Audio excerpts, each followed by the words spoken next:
آپ سے جاننا چاہوں گی، آپ باہر جاتی ہیں، آپ فیلڈ میں بھی جاتی ہیں، اوبیسلی بہت ساری خواتین کو جو میجر پرابلم دیکھنے میں ملتا ہے، جن کے گھر والے ان کو سپورٹ نہیں کر رہے ہوتے ہیں، تو وہ اس طرح سے ہماری طرح کانفیڈنٹ نہیں ہوتی ہے، کہیں نہ کہیں کمی رہ رہی ہوتی ہے. اس بارے میں کیا کہیں گی؟ دیکھیے یہ بڑی شرمناک بات ہے کہ جب ہم دیکھتے ہیں نا کچھ خواتین ہیں جنہوں نے ایجوکیشن لی ہوتی ہے، وہ ایکولی کوالیفائڈ ہیں اور وہ جاب کر بھی رہی ہوتی ہیں. ایک تو وہ ہے نا، ویسے اب ایسا ریشو کام ہے کہ جو گھروں میں جن کو اجازت نہیں ملتی کام لینے کرنے کی، اب جو کیٹیگری ہے وہ ہے جن کو گھر بھی سنبھالنا پڑتا ہے اور باہر بھی جانا پڑتا ہے، ان کو اس شرط پہ اجازت ملتی ہے. اور جب وہ باہر آتی ہیں نا، ان کی کیونکہ گھر کا انوائرمنٹ جو انٹرنل انوائرمنٹ ہے اتنا ٹف انوائرمنٹ ہوتا ہے، جس کی وجہ سے ڈائریکٹ ان کے آفس کا انوائرمنٹ سفر کرتا ہے اور جس کی وجہ سے ان کی کارکردگی افیکٹ ہوتی ہے. اور پھر ہم ویمن امپاورمنٹ کی بات کرتے ہیں. اگر ہم ویمن امپاورمنٹ کی بات کریں نا، سب سے بڑا مسئلہ آپ کو پتا ہے آج کل کس چیز کا ہے؟ اگر آپ اب دیکھیں، ہر آفس میں نا کچھ بنیادی ضروریات ہوتی ہیں، واش روم ہو گیا، کچن ہو گیا، چھوٹی موٹی چیزیں ہر آفس کی ضروریات ہوتی ہیں.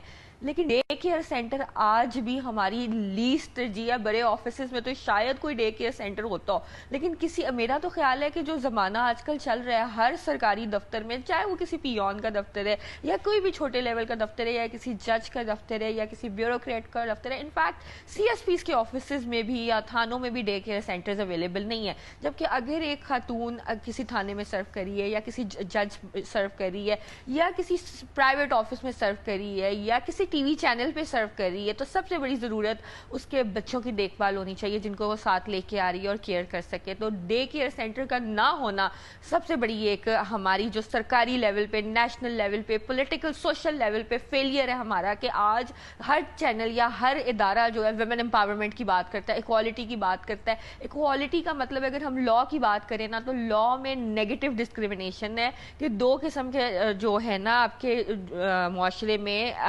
جینڈرز ہیں، ایک میل فیمیل. میل کیونکہ آج کل جو سوشل ڈفرینسز ہیں اس کی وجہ سے سپریورٹی انجوائے کرتے ہیں، تو فیمیل نیچے ہے. فیمیل کو آپ نے اس طرح کرنا ہے کہ وہ اوپر آئے. آپ اس کو کہتے ہیں نیگیٹو ڈسکریمنیشن. نیگیٹو ڈسکریمنیشن کا مطلب ہے کہ آپ خواتین کو اتنی امپاور کر دو کہ وہ مرد کے برابر آ سکیں، کیونکہ ان کو بہت ہی زیادہ کم درجہ دیا جاتا ہے اور جس کی وجہ سے آپ کی نیشنل اور سوشل لائف میں ویمن کی پارٹیسپیشن بہت کم ہوتی ہے. تو نیگیٹو ڈسکریمنیشن کا مطلب یہ کہ آپ ایسی اپرچونٹیز کریٹ کرو جس میں فیمیلز کو خود امپاور فیل ہو. اور آج تک میرا نہیں خیال کہ ہمارا ڈے کیئر سینٹر والے ایشو کو ہم نے سیریسلی کبھی لیا ہے. اور اس کے علاوہ جو مسئلے مسائل، بہت اچھا پوائنٹ آپ نے ریز کیا ہے. میں دیکھتی ہوں صرف چند کالجز ایسے ہیں جن میں اب جا کر چند سال ہوئے وہ بنائے گئے، اور ڈے کیئر سینٹر جو ہے ایک انیشیٹو تو لیا گیا، لیکن ہر جگہ یہ واقعی میں موجود نہیں ہے. بالکل